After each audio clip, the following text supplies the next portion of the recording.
Hey there, buyers of the things. It's Jonathan again.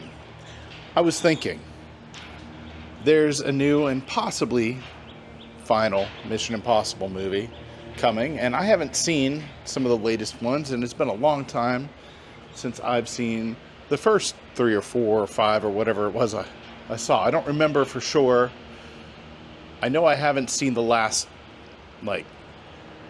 Fallout, Dead Reckoning, and obviously the new one that's coming I haven't seen. So I rewatched last night the first movie. So come hang out with me as I revisit this movie, reassess it. I remember liking it. Do I still like it? Let's find out. So this movie came out in 1996. I believe I saw it in the theater. It was back in the day. I was 15, I think, when I saw it in the theater. I think it was in the theater anyway.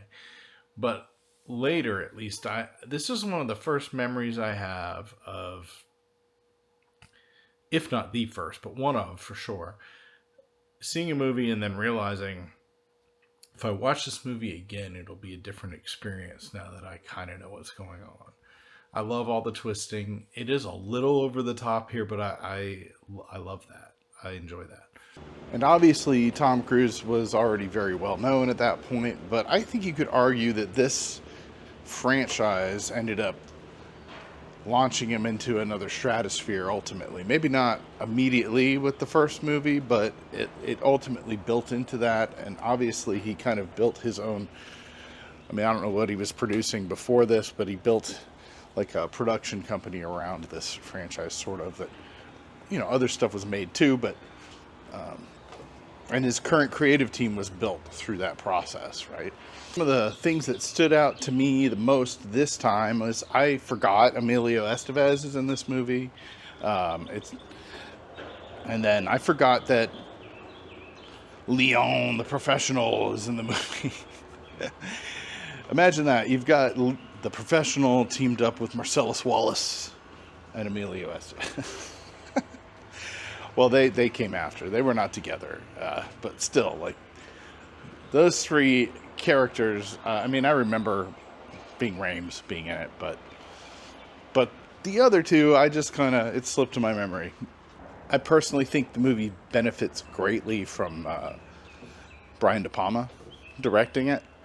It feels in spots like a Brian De Palma movie a lot. And the twisting and stuff is perfectly at home with his sort of body of work. So it may not be his best movie, but I still think this is, hot take maybe, I don't know, but I still think this first movie is the best Mission Impossible movie.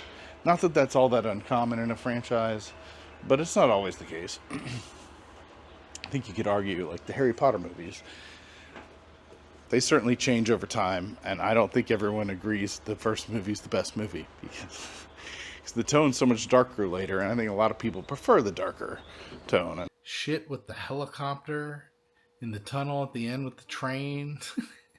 It's some of the most ridiculous crap ever, and I love it. I love it. I forgot how intense that was. I've always loved the first Mission Impossible movie, and it is great. And it is still great. And there's so much going on in it that's great. I'm very happy right now. I'm curious to know, though, what is your favorite Mission Impossible movie, or which one do you think is actually the best? I'm going to stay with the first one, like I said, but I'm rewatching the rest as well.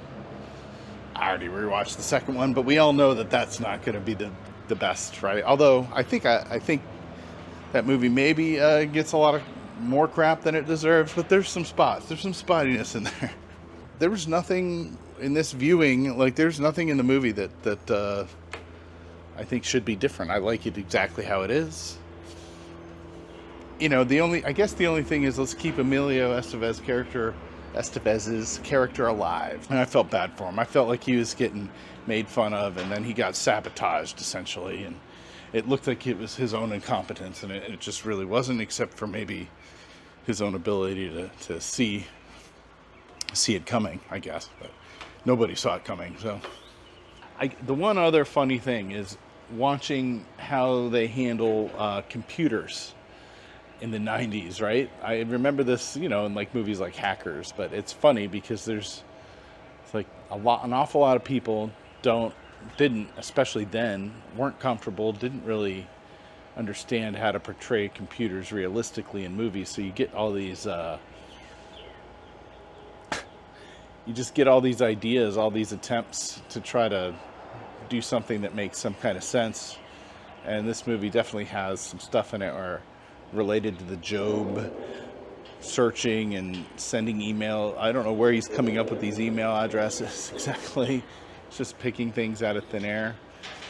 I guess at a time when the internet, things weren't quite as standardized yet, and so that would be a little bit more believable that there'd be a bunch of email addresses like that. I mean, you can do that. It's just people don't really do that. So, or often. Maybe they do if you're a spy. That would make some sense, maybe. Maybe I just run. I don't run in the right circles. I don't run in those gangs. So that all being said, I still love the movie. I still think it's probably the best Mission Impossible movie. However, I haven't seen them all yet. So I'm going to go fix that. And I'll be back with the second movie. After that, things get a little bit more interesting. And my memory gets foggier. Because I have only seen those movies once each or something. So subscribe. I'll see you in the next one. Peace.